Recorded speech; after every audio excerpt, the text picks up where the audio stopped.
Creative Minds Global School welcomes you to the world of bright future. Around 1 lakh square feet ultra-modern school campus open its door to ensure international level studies.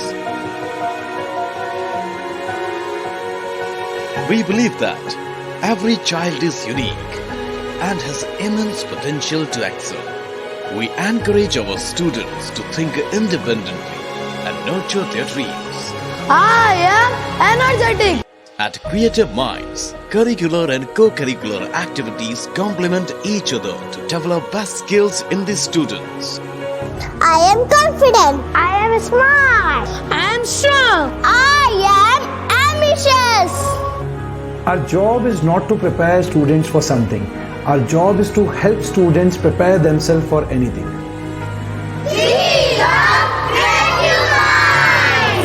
Opposite Gopi Ki Thani off Neemach Manasa Road behind Maheshwari Warehouse, Neemach. For any inquiries, please call on 87703 49336.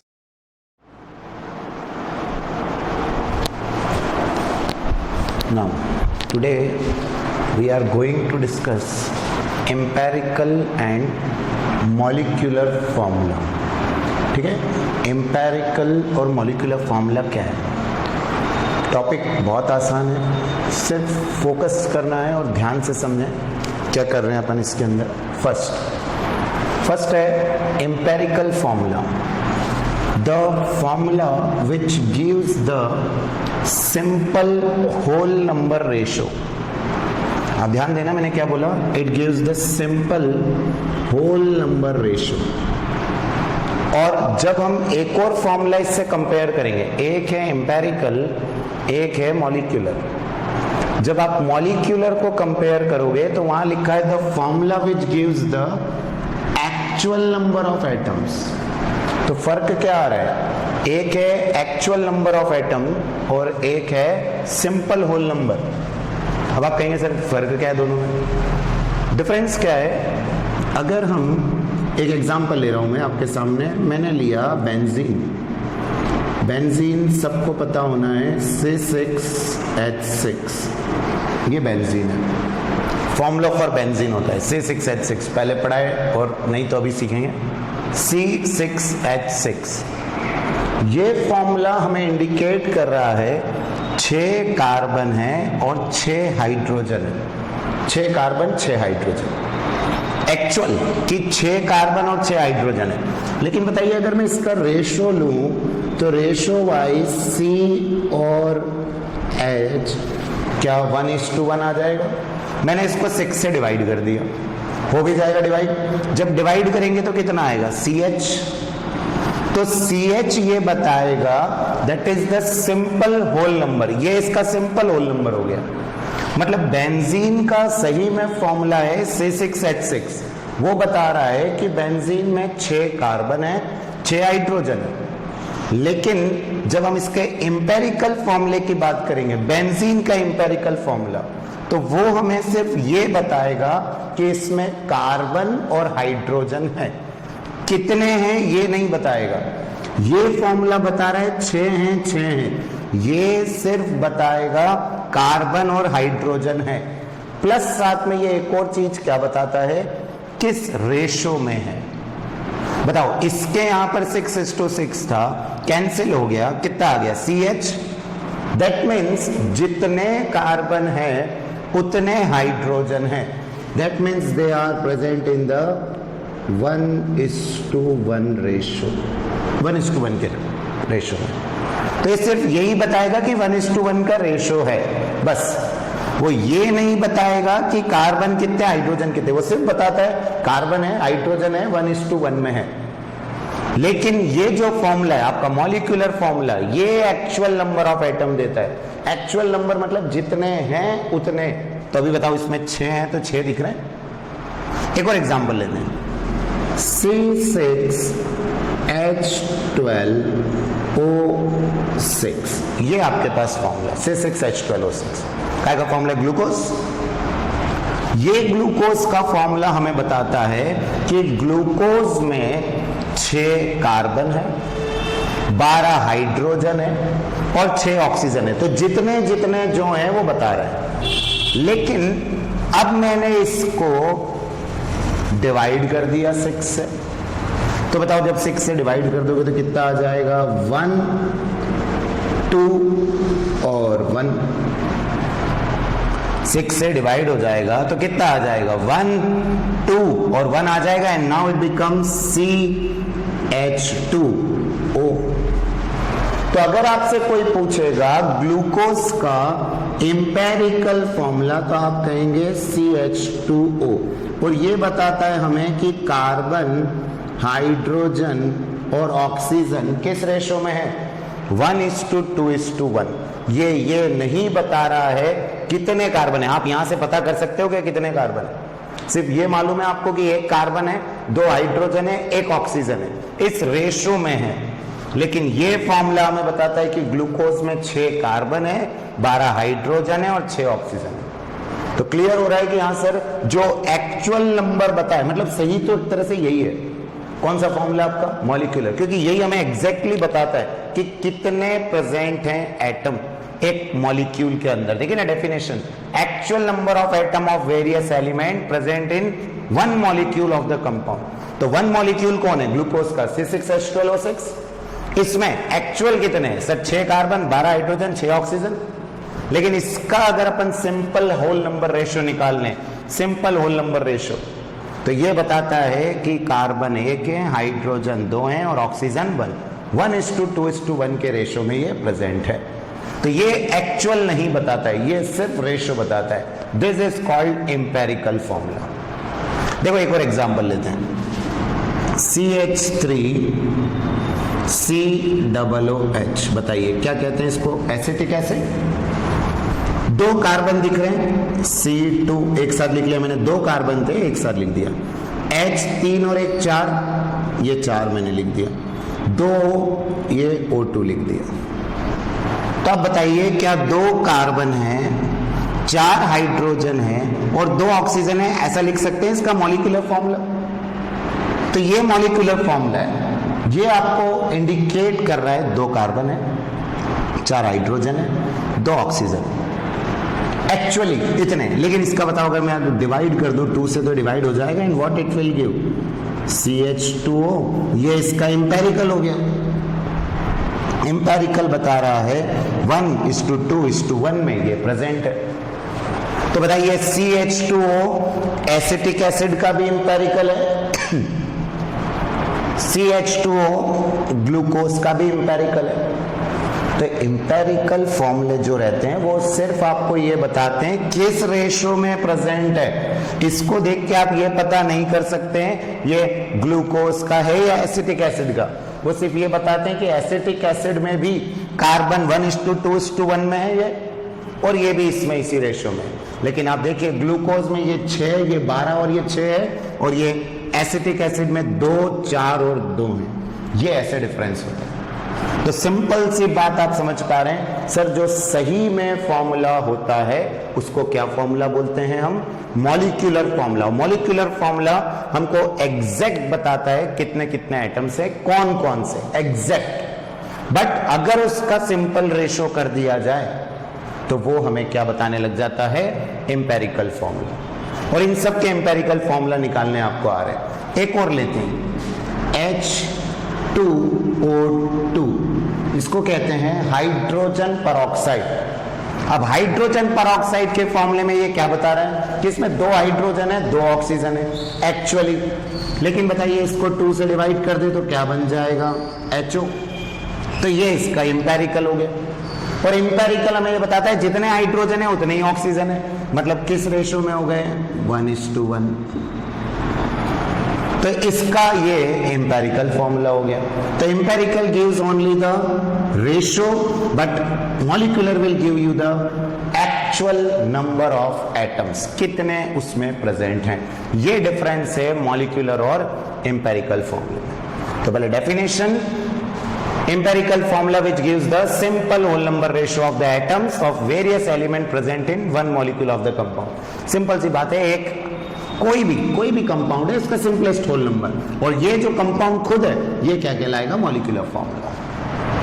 अच्छा, कुछ cases में जैसे suppose मैंने लिया methane CH4, क्या methane का formula है? CH4। अब आप इसको मॉलिक्यूलर फॉर्मूला कहेंगे।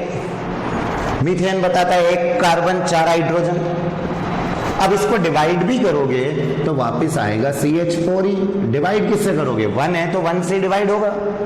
ठीक है, आप खुद नोटिस करिए, यहाँ 2 था, 2 से डिवाइड हो गया। यहाँ 6 था, 6 से डिवाइड हो गया। यहाँ 6 था, 6 से डिवाइड हो गया। यहाँ 2 से डिवाइड हो गया। यहाँ तो सबसे छोटा ही नंबर 1 है, तो क्या आपको 1 से डिवाइड करना पड़ेगा? और 1 से करोगे तो यही आ जाएगा। तो बताइए, मीथेन का जो मॉलिक्यूलर फॉर्मूला है वही एम्पेरिकल फॉर्मूला है। ऐसे अमोनिया का फॉर्मूला क्या होता है? NH3। बताइए, यही इसका कौन सा फॉर्मूला होगा? मॉलिक्यूलर। यही कौन सा हो जाएगा? एम्पेरिकल। एक और लीजिए, अल्कोहल, इथेनॉल में C2H5OH, पहले इसको ऐसा लिख लें, C2H6O। C2 5 और 1 6 और O, और C2H6O में बताइए O अगेन 1 और O अगेन 1 है, तो इसका मतलब ये इसका क्या हो जाएगा? एम्पेरिकल। ये इसका क्या हो जाएगा? मॉलिक्यूलर। तो सिंपल सा आपको जो क्वेश्चन आने वाला है, आपको तो पूछेंगे बेंजीन का एम्पेरिकल फॉर्मूला बताइए, कर लोगे? ग्लूकोज का एम्पेरिकल फॉर्मूला बताइए। तो ग्लूकोज का फॉर्मूला अपने को पता होना है, अपन बना लेंगे। आपसे बोलेंगे हाइड्रोजन परऑक्साइड का एम्पेरिकल फॉर्मूला, तो किसी का भी एम्पेरिकल फॉर्मूला पूछें, पहले उसका मॉलिक्यूलर फॉर्मूला और जो उसमें नंबर से डिवाइड हो जाए वो करना है, और डिवाइड होने के बाद जो आता है वो सिर्फ हमें क्या बताता है? उसका रेशो, किस रेशो में ये प्रेजेंट है, and that is called empirical formula. तो पहले तो ये 2 डेफिनेशंस आपको आना चाहिए, नोट करिए डेफिनेशंस।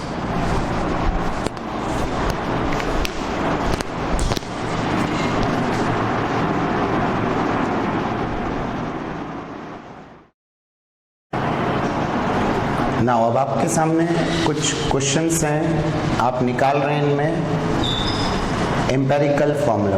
करिए सब लोग। फर्स्ट H2O2 ट्राई करने हैं आपको सारे, जल्दी से देखिए कितने आ रहे हैं आपको। पहला H2O2, सिंपल, जो रेशो डिवाइड हो जाए, बस जिस नंबर से दिख रहा है। अगला वाला C6H6, ये भी अभी किया आपने।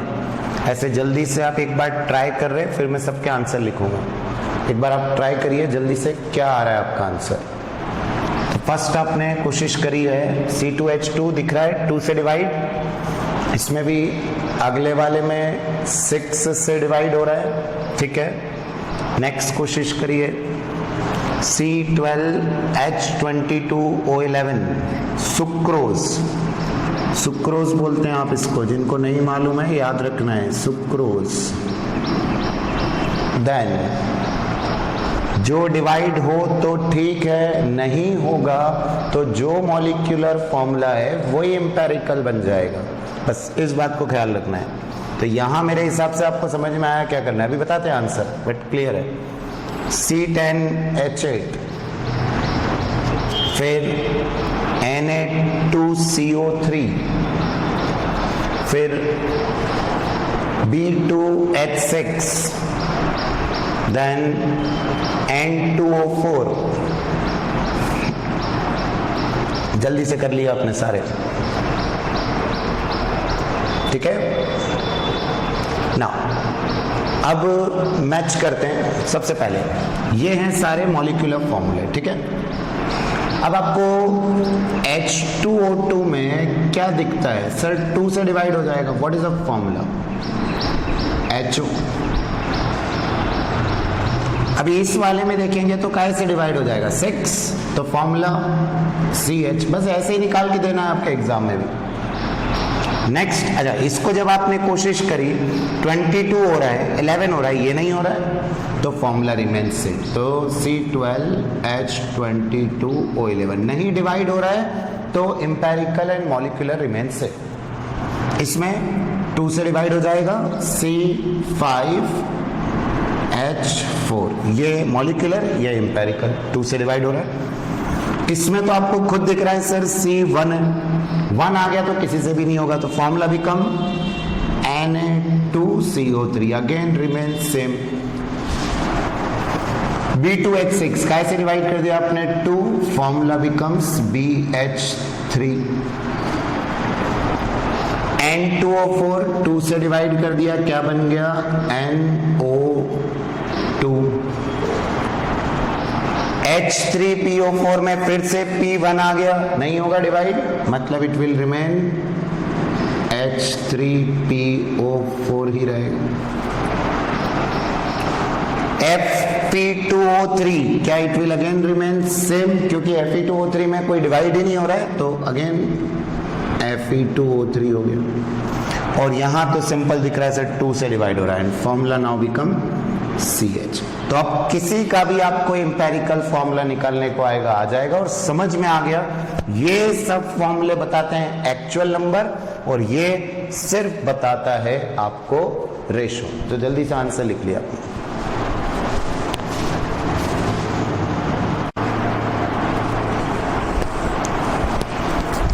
नाउ ठीक है, नेक्स्ट जो मैं आपको सिखा रहा हूं ध्यान से देखेंगे। मैंने आपके सामने लिखा बेंजीन का फॉर्मूला है C6H6, ठीक, ये आपको मालूम है। थोड़ी देर के लिए मान लो कि ये बेंजीन का फॉर्मूला अपने को नहीं पता है, हमें मालूम है बेंजीन C6H6 होता है, थोड़ी देर के लिए मान लिया नहीं मालूम। मैं आपको दो चीजें देता हूं।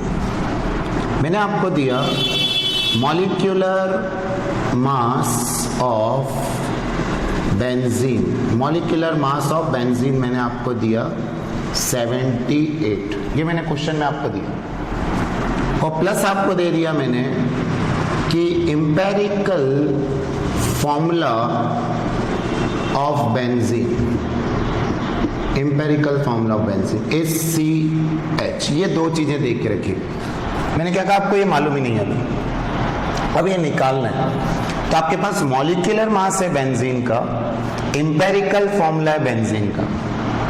तो ध्यान दीजिए, जैसे हम लोग निकालते हैं ना मॉलिक्यूलर मास निकालते हैं मॉलिक्यूलर फॉर्मूला से, वैसे ही एम्पेरिकल फॉर्मूले से आता है एम्पिरिकल मास। तो एम्पिरिकल मास क्या हो जाएगा CH का, CH में कार्बन का 12, हाइड्रोजन का 1, एंड नाउ इट बिकम्स 13। ये एम्पेरिकल मास हो गया। तो आपके पास एम्पेरिकल मास है 13, मॉलिक्यूलर मास है 78, पहले ये निकालना आ रहा है। अब मैं आपको एक फॉर्मूला बता रहा हूं, N is equals to molecular mass divided by empirical mass.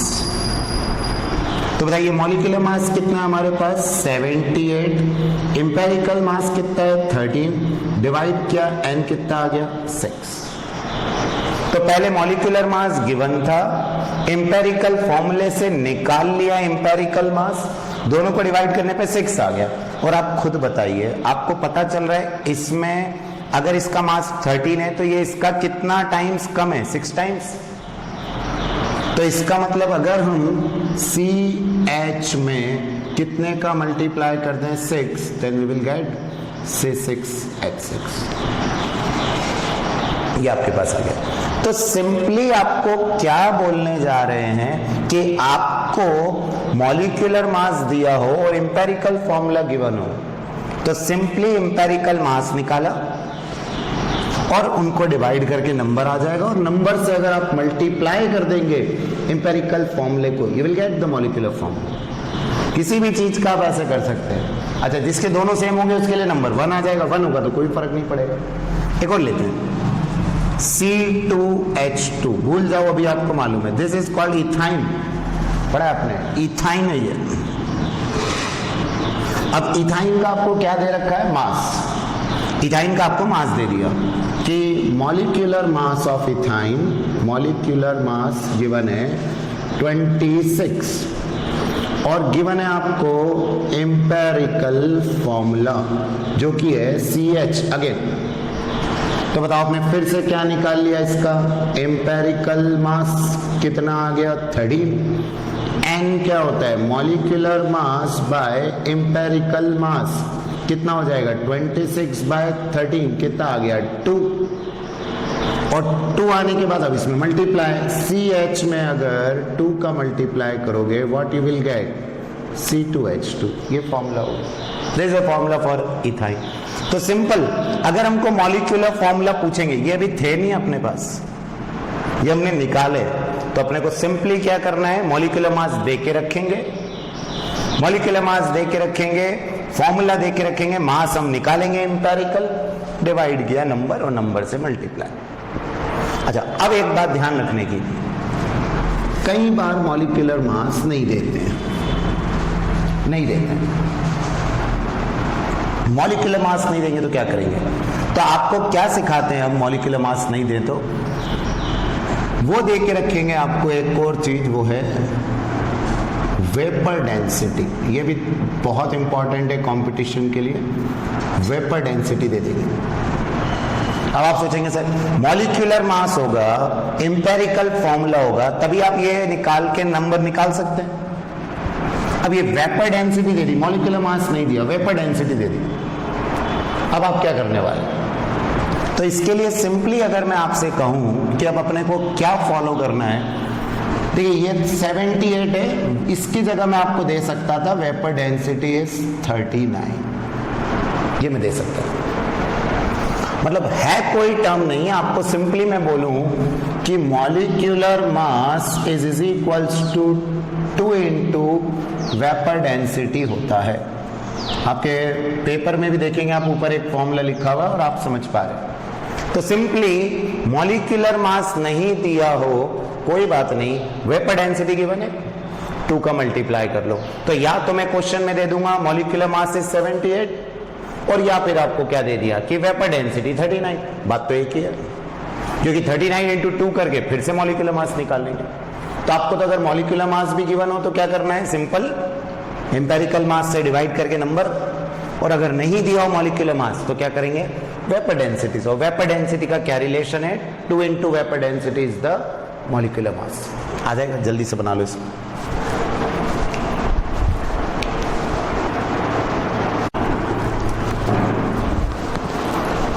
Now next is, अब आपको सबसे इंपॉर्टेंट क्वेश्चन।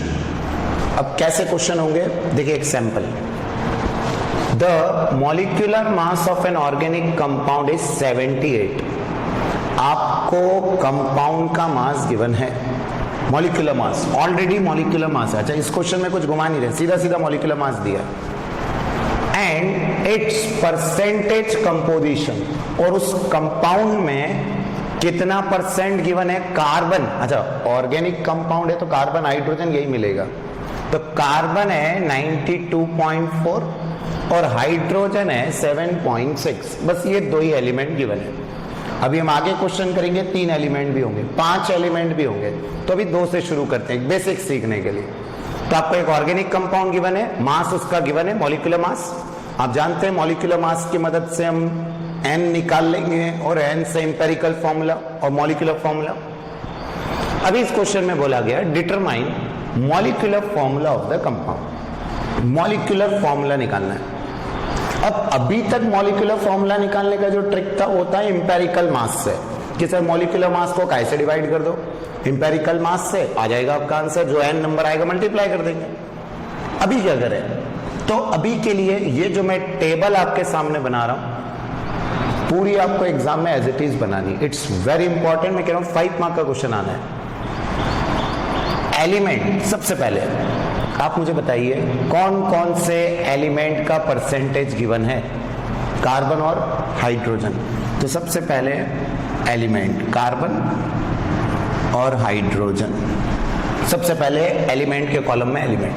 अच्छा, सपोज 3 दिए होते, 3 लिख लेते, 5 दिए होते, 5 लिख लेते, तो उससे कोई फर्क नहीं पड़ रहा है। तो first column is the element. Now second is the percentage.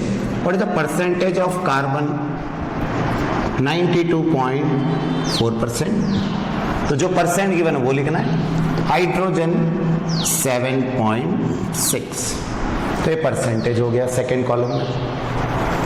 Third column मैं शुरू से बोल रहा हूं, एटॉमिक मास आपको याद करना ही पड़ेंगे, नहीं तो क्वेश्चन नहीं होगा। अब कार्बन का एटॉमिक मास है 12, पेपर में ऊपर दिए हुए हैं, देख लो उसमें, लेकिन फिर भी आपको कुछ के याद रखने हैं। और हाइड्रोजन का होता है 1 मास हो गया। फिर मोल्स, मोल्स पढ़ते पढ़ते आपको याद है सर, मोल्स का फॉर्मूला होता है गिवन मास अपॉन मॉलिक्यूलर मास। एटम हो तो एटम का मास। अब मुझे बताओ, परसेंट गिवन है, क्या हमने पढ़ा है मास परसेंटेज? अगर कोई 92.4 गिवन है, कोई 7.6 गिवन है, तो ये इनका मास ही तो है। मतलब मैं कह सकता हूं ना कि मेरे पास कार्बन का कितना वजन है, 92.4 ग्राम। कब? अगर 100 ग्राम अगर कंपाउंड है, 100 ग्राम ऑर्गेनिक कंपाउंड है, तो ये कार्बन का वजन। बताओ ऐसे हाइड्रोजन का वजन कितना आ जाएगा आपके पास? दैट इज द 7.6 ग्राम। तो सिंपली आप समझ रहे हैं, मास परसेंट आपको आता है, इसलिए कोई प्रॉब्लम नहीं। जो परसेंट है क्या वही मास का काम करेगा। And now to calculate the moles, mole is given mass upon molecular mass. What is the given mass? 92.4 and what is the atomic mass? 12. ये आपके पास, और जब आप इसको सॉल्व करेंगे you will get 7 लगभग 7 के आसपास आएगा, अप्रॉक्स, कोई जरूरी नहीं एग्जैक्ट, अप्रॉक्स। सिमिलरली इसको करेंगे अपन given mass upon molecular mass, तो कितना आ जाएगा? 7.6 by 1 comes out to be 7.6। ये तो 7.6 ही रहेगा। नाउ अब हमने यहां लिख लिया जो भी मोल्स आ रहे हैं, जो भी मोल्स, क्या मोल्स आ गए 7.6 7.7, इनका रेशो, मोल्स का रेशो। देखिए मोल्स का रेशो मतलब क्या है? अभी मैं आपके सामने लिखा था CH2O, क्या ये एम्पेरिकल फॉर्मूला था ग्लूकोज का CH2O? तो बताइए इसमें क्या ऐसा नहीं लग रहा है, एक कार्बन का मोल है तो 2 हाइड्रोजन के मोल है तो 1 ऑक्सीजन का, यही तो सिखाया मोल कंसेप्ट में। तो क्या रेशो आ गया क्या? 1:2:1 रेशो ऑफ मोल्स। तो वैसे ही अगर मेरे पास इतना ग्राम और इतना ग्राम हाइड्रोजन है, तो इसका मतलब इतने इतने मोल्स हैं। लेकिन हमें मोल्स तो चाहिए ही नहीं, हमें तो इंपेरिकल फॉर्मूला चाहिए। तो हमने इसका रेशो, एक्चुअल में हो कुछ नहीं रहा है, आपको तो रेशो चाहिए। तो उसके लिए सिंपली जो भी आपके मोल्स आते हैं 7.7, जैसे इसका आया, इसका कितना आया 7.6, जो कम मिले उसका डिवाइड कर दो। कम कौन है 7.6, तो 7.6 ये डिवाइड कर दो। This is mole ratio, this is simply mole ratio. और अब इसको भी आप करोगे तो बताइए अप्रोक्सीमेटली तो 1 ही आएगा, ये भी अप्रोक्सीमेट क्या है तो सिंपली 1 ही आएगा आपका। दोनों 1 आ गए ना। अब अगर यहां फ्रैक्शन आता जैसे ये 1.5 या 1, तो हमें कुछ करना होता। अभी तो दोनों 1 आ गए, तो इसका क्या सिंपल होल नंबर रेशियो भी कितना होगा सर? 1 ही होगा, सिंपल होल नंबर रेशियो। और सिंपल होल नंबर रेशियो भी 1 है, इसका मतलब कार्बन भी कितना हो गया 1, हाइड्रोजन भी कितना हो गया 1। अच्छा अगर यहाँ 1.5 आता तो आप क्या लिखते क्या कार्बन 1.5? गलत होता ना, फिर हम उसको होल नंबर में चेंज करते, वो लास्ट कॉलम में अगले क्वेश्चन में देखेंगे। बट अभी तो सिंपल 1 आ गया। अच्छा एग्जैक्ट नहीं आया चलेगा, आप देख रहे हैं 7.7 by 7.6 अप्रॉक्स 1, तो ये हमारे पास आता है। तो बताइए कार्बन भी 1, तो कार्बन 1, हाइड्रोजन भी 1, हाइड्रोजन 1, और ये आ गया आपके पास कौन सा mass? Empirical mass, empirical formula, empirical formula.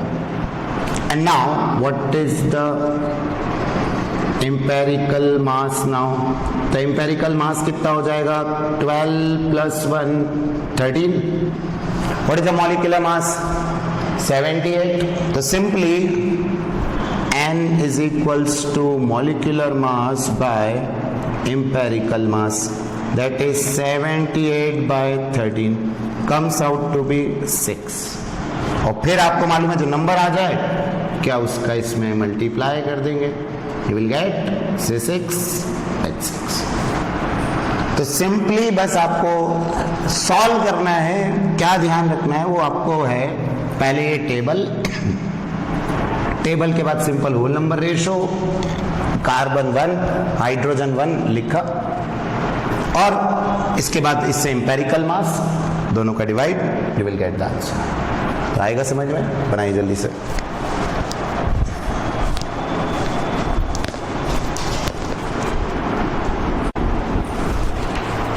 ठीक है, नेक्स्ट क्वेश्चन जो हम कर रहे हैं इंपेरिकल फॉर्मूले में, ध्यान से देख रहे हैं। The vapour density of an organic compound is 83।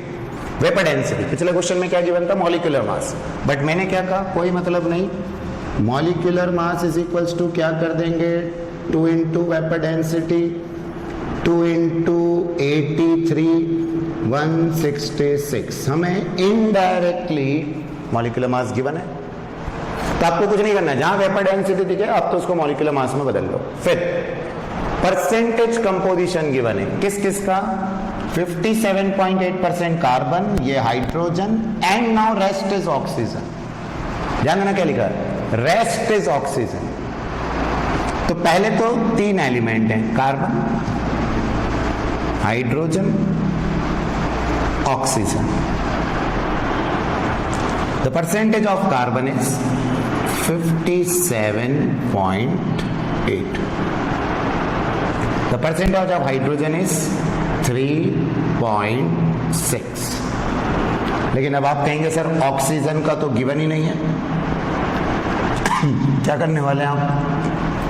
दोनों को ऐड कर दो, और ऐड करने के बाद 100 में से माइनस कर दो।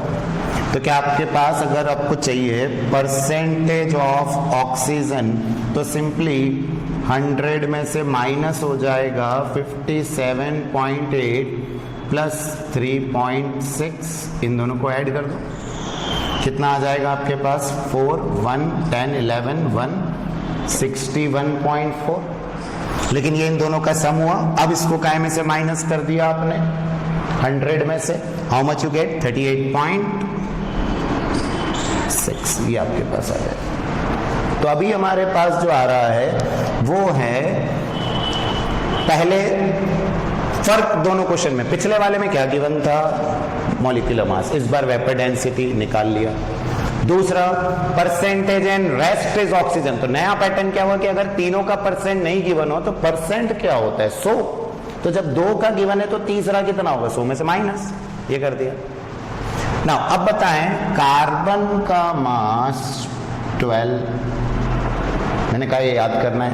हाइड्रोजन का मास 1, ऑक्सीजन का मास 16, ये तीनों मास आ गए।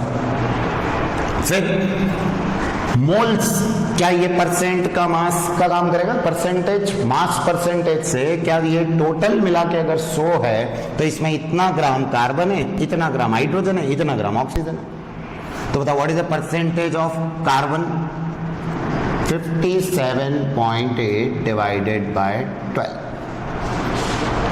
What is the percentage of hydrogen? 3.6 divide by 1। What is the percentage ना? मोल्स। एंड इसका कितना आ जाएगा? 38.6 डिवाइडेड बाय 60। ये आपके पास मोल्स। अच्छा, ये तो 3.6 ही आ जाएगा, एंड इसको डिवाइड करेंगे you will gate 4.82 and you will gate 2.41।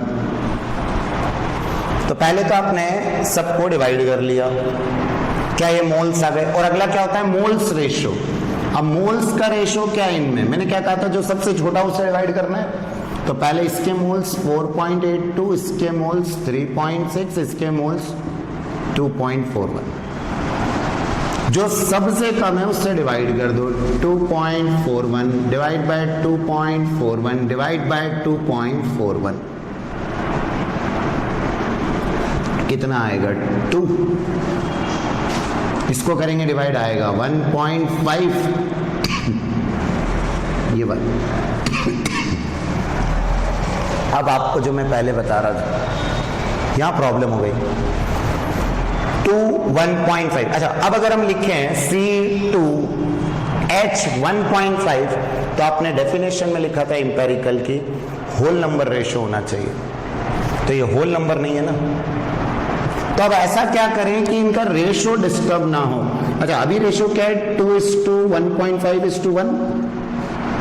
Ratio disturb ना हो, वैल्यू भी यही रहे, तो इसमें सिंपली बताइए, अगर मैं सब में 2 का मल्टीप्लाई कर दूं तो 4, 3 और 2 वही रेशो है। आप बताइए, इसमें भी इंटू 2 करो, इसमें भी इंटू 2 करो, इसमें भी इंटू 2 करो, रेशो वाइज तो सेम ही ना। 2, 2, 2 तो कैंसिल ही हो रहा है। अगर इन तीनों का रेशो लेंगे 2:1.5:1 और इंटू 2 और इंटू 2 किया जाए, रेशो तो वही रहेगा ना, तो कैंसिल हो जाएगा वापस। लेकिन इसके मल्टीप्लाई करने के पीछे रीजन क्या है? Sir, we want simple whole number ratio ना। अब होल नंबर हो गया, और अब आप खुद बताएंगे what is the empirical formula. C कितने हैं? 4, H कितने हैं? 3, O कितने हैं? 2, C4H3O2। That is the empirical formula. अब क्या निकालना है इससे अपन? Empirical mass. तो बताइए क्या आ जाएगा आपका एम्पेरिकल मास? 4 × 12 प्लस 3 × 1 प्लस 2 × 60। 12 × 4 48 प्लस 3 प्लस 32 कितना हो जाएगा? 35। 35 प्लस 48 कितना आ गया? 83। आप हर बार देखेंगे ये है ना कुछ रेशो वाइज ही आएगा। तो 83 आ गया। Now what is an molecular mass divided by empirical mass? What is molecular mass? 166, जो कि हम 2 × वेपर डेंसिटी से निकाल चुके हैं। और ये 83 कितना आ गया? 2। अब सिंपली 2 का मल्टीप्लाई करना है टोटल फॉर्मूले में। C4H3O2 में 2 का multiply, what you will gate? C8H6O4। ये मॉलिक्यूलर फॉर्मूला निकल गया। तो करना कुछ नहीं है, सबसे पहले एलिमेंट लिखो, परसेंट लिखो, मास लिखो, मोल्स निकालो। मोल्स में जो सबसे छोटा है उससे सबको डिवाइड करो। अगर यही होल नंबर आ जाए क्वेश्चन सॉल्व, नहीं आए तो ये ऐसा दिमाग लगा के होल नंबर लेके आना है। होल नंबर में कार्बन 4 तो C4, हाइड्रोजन 3 तो H3, ऑक्सीजन 2 तो O2। और इससे एम्पेरिकल मास, और एम्पेरिकल मास आने के बाद आपको सिखा रखा है कि अगर दोनों को डिवाइड करेंगे नंबर आ जाएगा, और जो नंबर आएगा उससे मल्टीप्लाई कर देंगे, you will get the molecular formula. अब आ रहा है समझ में? तो बनेंगे क्वेश्चन, जल्दी से उतारो इसको।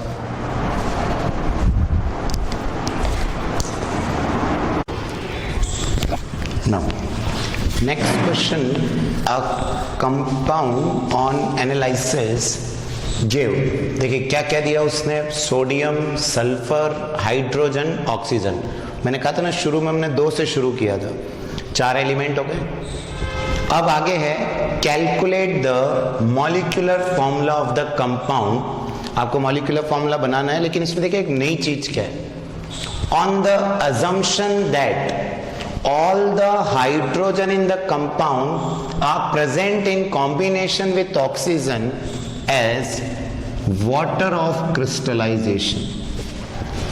जितने के जितने हाइड्रोजन है सब वाटर ऑफ क्रिस्टलाइजेशन में।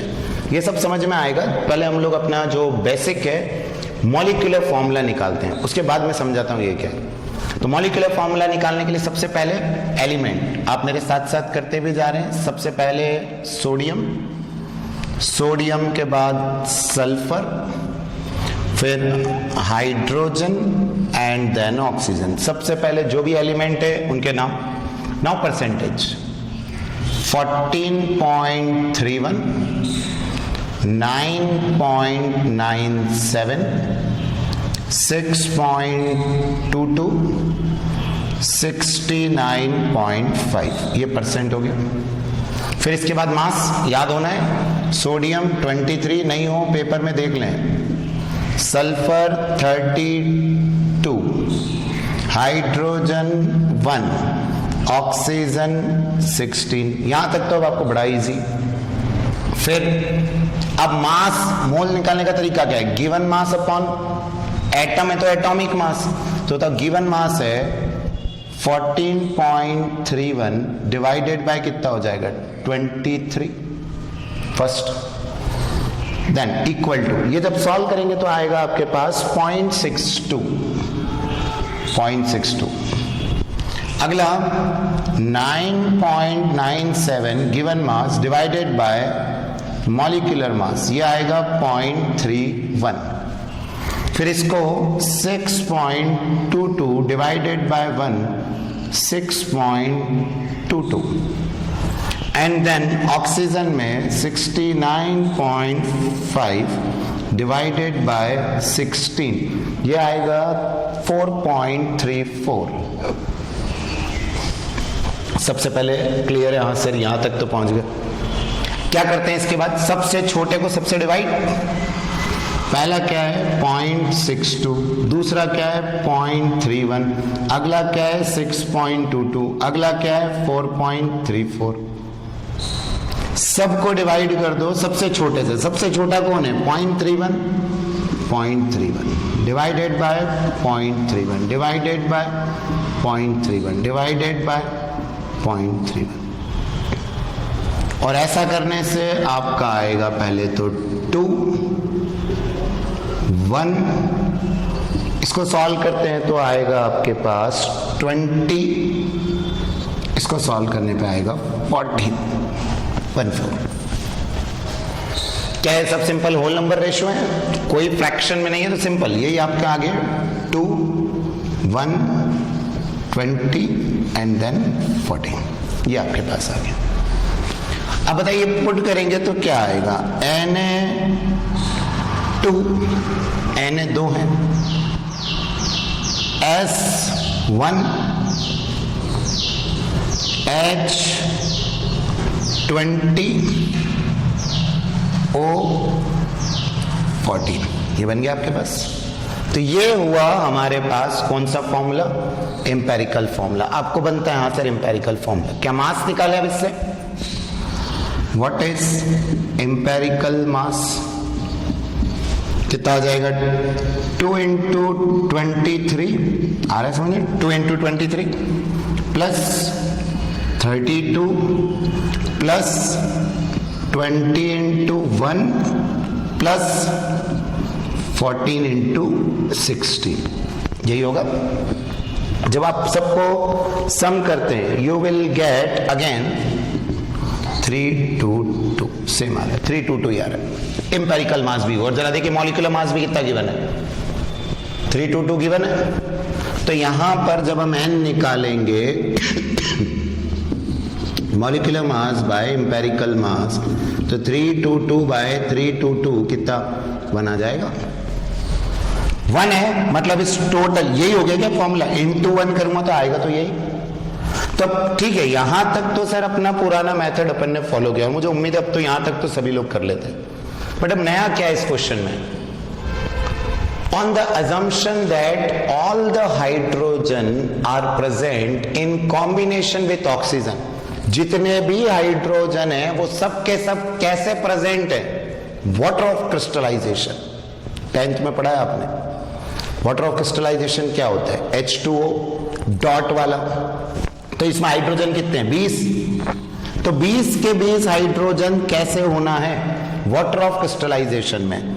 तो बताइए अगर मैं आपके सामने लिखूंगा 10H2O डॉट में, क्या आ गया 20 हाइड्रोजन टोटल, H2 2 into 10 हो गया ना 20. आपने तो कहा सारे हाइड्रोजन वाटर ऑफ क्रिस्टलाइजेशन में होना चाहिए. तो बताइए ऑक्सीजन कितने यूज हो गए 10, और यहां कितने हैं 14, मतलब कितने बच गए 4. Na2SO4 डॉट 10H2 बना फॉर्मूला. तो सिंपली आपने सिर्फ क्या किया है, आपको बोला गया था जो भी हाइड्रोजन है वो वाटर ऑफ क्रिस्टलाइजेशन में. तो बताओ हाइड्रोजन 20 है, 20 के 20 इसमें. अच्छा सपोज 10 होते हैं तो 5 H2O, 30 होते हैं तो 15 H2O. अब समझ में आ गया हाँ सर क्या करने जा रहे हैं. तो this is the formula for Na2SO4 dot 10H2. तो तो उम्मीद है आप सभी को समझ में आया बिल्कुल कि वाटर ऑफ क्रिस्टलाइजेशन एंड में सिर्फ ये किया है कि जितने भी हाइड्रोजन है सब वाटर ऑफ क्रिस्टलाइजेशन में, तो 20 थे मतलब 10 H2O हैं, और 10 H2O के बाद ऑक्सीजन कितने बच गए? 4, क्योंकि 10 तो इसमें आ गए, तो ये 4 यहां लिख लिया और ये हमारा आंसर। बहुत इजी, बनाइए जल्दी से।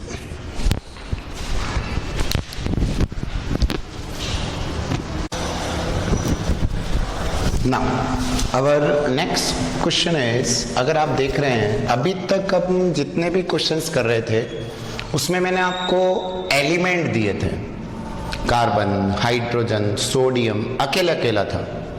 अब एक नया पैटर्न देखिए क्या है, calculate the empirical formula of a mineral which has following percentage composition. अब जरा आप नोटिस करेंगे तो CuO क्या ये कंपाउंड है? इसका परसेंट गिवन है। अभी तक क्या था? एलिमेंट, कंपाउंड का। SiO2 एक कंपाउंड है, इसका परसेंटेज। H2 एक कंपाउंड है, इसका परसेंटेज। तो इन सब के परसेंटेज आपको गिवन है। और अब देखिए ये रहे आपके एलिमेंट, मतलब एलिमेंट नहीं कह मैं क्या कहूंगा, कंपाउंड, इनका परसेंटेज। तो करना कुछ नहीं है, एलिमेंट की जगह अब मैं कह दूं आप क्या लिख रहे हैं, कंपाउंड। तो इस जगह क्या चेंज हुआ समझ में आ गया? परसेंटेज जो दिया हो एज इट इज।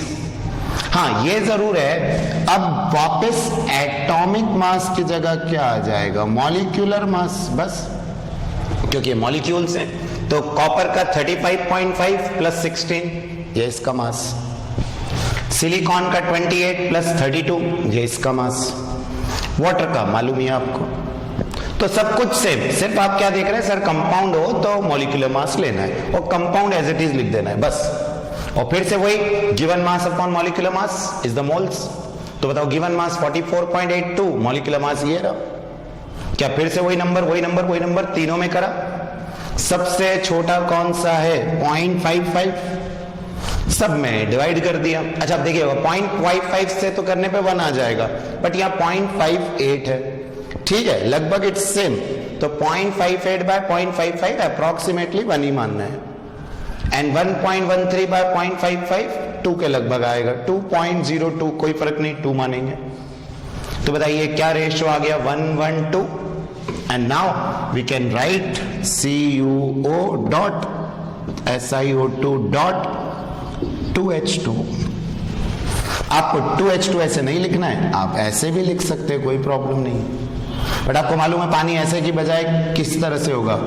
2H2 ही होगा, तो इसलिए हमने फिर ऐसा लिख लिया। तो ये इसका एम्पेरिकल फॉर्मूला। तो सिंपल, जब एलिमेंट थे तो एटॉमिक मास, कंपाउंड आ गए, मॉलिक्यूलर मास, मेथड रिमेन्स से। बनाओ जल्दी से।